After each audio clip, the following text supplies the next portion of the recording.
even when we talk about Turkey today, it's a great deal of confusion. What are we talking about, and what are the main points that we want to raise, and what are the goals that we want to achieve, and in which way we want to deal with this topic. So the point for me is always like this. When it comes to religion, when it comes to culture, when it comes to some of the discussion we have about women, is really to face the confusion and to try to have a kind of methodology in the way we are dealing with this. It's both an intellectual methodology but also a psychological, revealing something which has to do with our psychology when it comes to the question.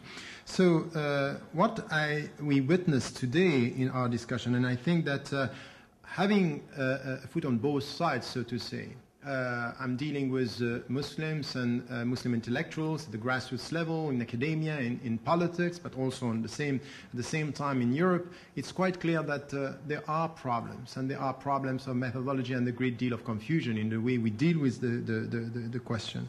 So I would say that facing the confusion to try to clarify the picture, and this is what we had also this morning, it's quite important. For example, by starting, and this was done this morning, to study the words that are used and the concepts. And having said this, it's quite important when you speak about concept, not only the Western concepts, but the concept of the other, the way they are very complex, because Islam is as complex as Christianity, and Christianity is very complex. And Islam and the Islamic concept are as complex that anything which has to do with the Western concept when it comes to rationality, democracy, rule of law, and all these things. And I think that on this, the study, the words and the concept is the first thing that we have to do. The second thing, which is quite important, is to study the perceptions. Because with the word, the perceptions are quite important, and our perception and the perception of the others. And what was said this morning and this afternoon, it was quite interesting, is also to be able to identify, so to study the words, to question the perceptions, and also to identify the unsaid in the whole process, because many things are unsaid in our discussion about Turkey, many things. And it's quite clear for us as European Muslims and Western Muslims that it rings bells. We know quite exactly what are the implicit messages that we have to get out of the discussion, and sometimes also revealing what is unsaid in a clear way. So when we speak about unsaid, and this is also something that we have about development this afternoon, it also have to be to deal with things that are quite clear on power struggle, on the way we deal with the lack of democracy when it comes to economy, the lack of democracy. All these things are unsaid. We speak about democracy, but we avoid speaking of the liberal democracy, and we sometimes go from liberal democracy to liberal economy, but liberal on both formula has not the same meaning. And I think that this is something which is important, and one which is quite important for us as European Muslims when it comes to the discussion about Turkey.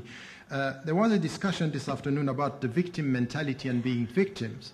And I think that once I was saying, this is my main topic in the West, I'm saying to the citizens, stop playing the victims. You have to stand up. This is empowerment, and it starts with your mind, it starts with your psychology, it starts with an intellectual stand. But then once, when I was in the States at the time I was able to go, I met with African American and then also with African in Britain, and say, but look, and what was said this morning, say, but they are victims. You cannot deny the fact that they are victims. And then there is something which is quite important here, to be able to say, yes, they are victims, but it's different than to nurture the victim mentality. To be able to say, yes, there is a system here which is producing victims, and this is, to say the truth on that, it's important, but at the same time to find a way to deal with it, to speak about it on a psychological, intellectual level, which is empowering the people. And then also to avoid, as it was said also this morning, not lecturing and patronizing, and having something which I think in our debate, and this is also something which is a kind of introduction for me in the discussion on Turkey, it's consistency. It's important because there is a lack of consistency in many political discourses that we have from Europeans about Turkey. When it comes to, I will come to this, but the lack of consistency, confidence, it's important, and humility. I would say it's something which is important. The second challenge, beyond confusion, when it comes to how we avoid confusion and try to tackle complexity, is something for in our discussion, and I think this will be the link with Turkey. It's really to ask ourselves about the goals. We had this discussion this morning about women. We had this discussion about development, but to start with the goals instead of starting with our divisions as to the way we read things. What do we want to achieve? And this is also an ethical discussion about what are the values that we are promoting, what are the goals, and what are the ends when it comes to justice, dignity, well-being, equality, women, democracy. And then it comes to democracy, what do we want to achieve?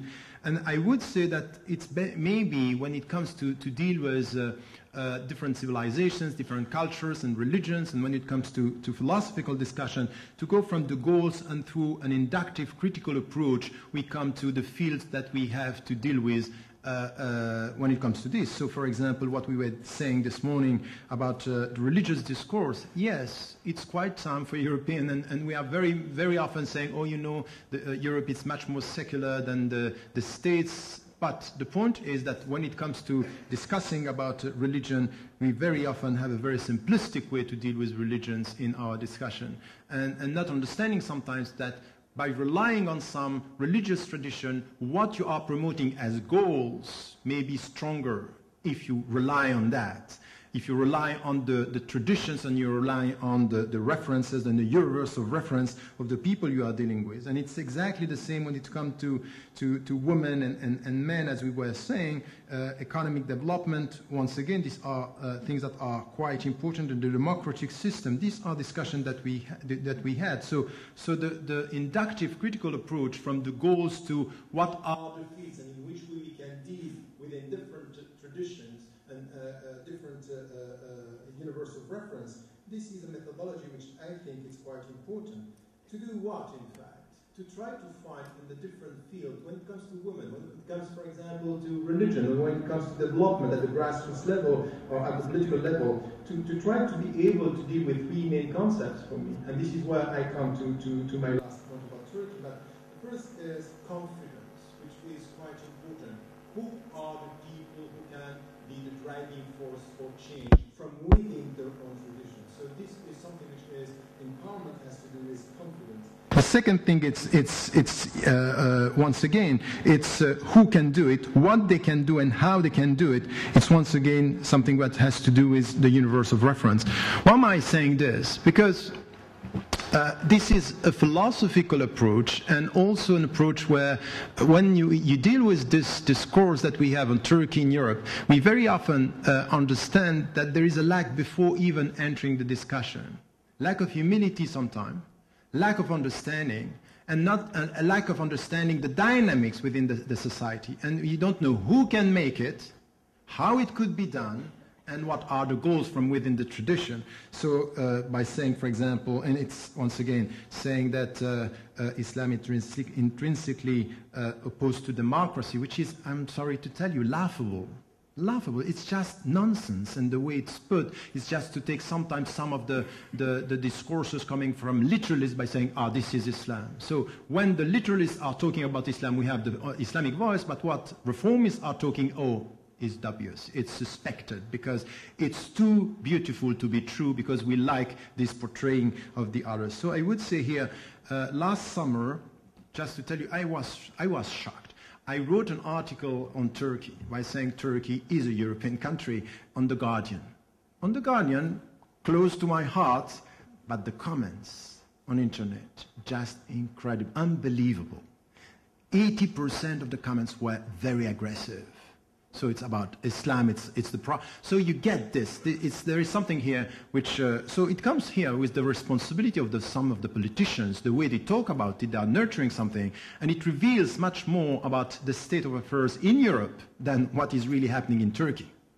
This discussion is revealing very much what is happening in Europe about Islam and European Muslims, much more than this. So I would say here that once again, if we want to tackle the issues, just to face the confusion. What are we talking about? When we speak about rules, rule of law, human rights, you have someone saying, but you know what? Europe, it's a Christian continent.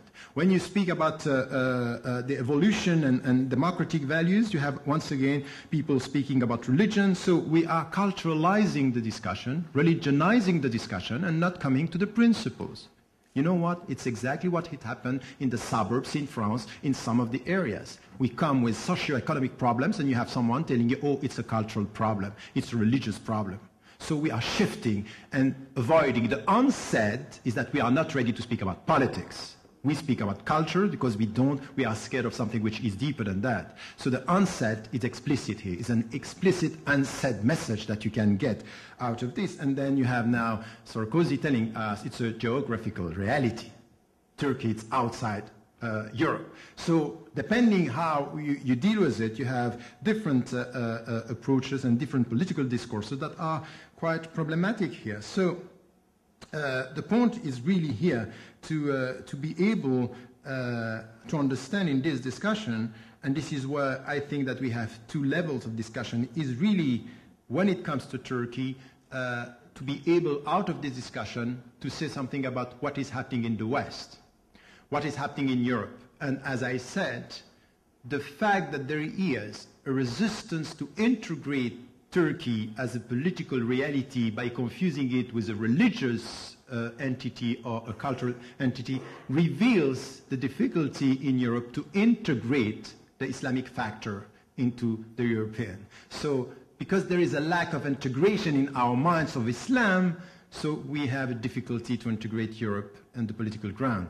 And I would say that at that level, at the European level, is something that we can find in every single discussion that we have in our societies now by targeting everything which is visible. You will see that during the last 10 years in Europe, everything which is visible is targeted, the minarets, the headscarves, and every visible intellectual, you target what is visible, thinking that this is a cultural problem. So this is something for me which is a very important discussion, and coming from within, I would say that where we need the Turkish debate here as Europeans, it's at the same time to help we have, because this is also what we are saying, by saying that Turkey cannot integrate Europe, we are saying you don't realize that already millions of European Muslims are Europeans and they are within. So they are abiding by the law, they speak the languages of the countries, they don't have a problem. So look at the facts and question your perception. As I said at the beginning, question your perceptions. You will see that it reveals something which is not so good and not so open-minded in the way you deal with Islam. But having said this, we all have in Europe, by creating this thing, and this is why I really think that the Turkish reality, the integration of Turkey is central for our future when it comes to this discourse on politics and being able to clarify the picture and to say it's not a religious problem, it's much more a political problem. But the point here, for me, it's really for all of us, and this is why I turn to the Turkish and I turn to the Muslims, to be able, out of this discussion, to have a self-critical approach towards the Islamic discourse. And this is where we are very powerful. The Turkish example could be a very powerful example if we accompany the whole process with something which is a discourse from within, which is a critical discourse on rules, on values, on things that are not only we abide by the European rules only to please you, which is what sometimes the Europeans perceive. No, because this is Islamic, because this is part of our tradition. We are not acting against ourselves. We are acting in the name of our values to be able to deal with the European reality and the European future. So if something could happen and could be positive out of it, it's really to help us to create a critical debate from within on all these values. I have been saying for the last 20 years, there is no contradiction between Islam and democracy as to the principles. I don't have it. There is not a unique model of democracy. Principles are universal. Models are historical. Let the people find their models and don't impose them to them. Don't go to Iraq and impose a model of democracy. This is the only way to do this. This is from the starting point wrong. And more than that, it was illegal. So the point for me here is really to get your input on this, because this is where we can help each other, and this is a two-way process for the future. Thank you.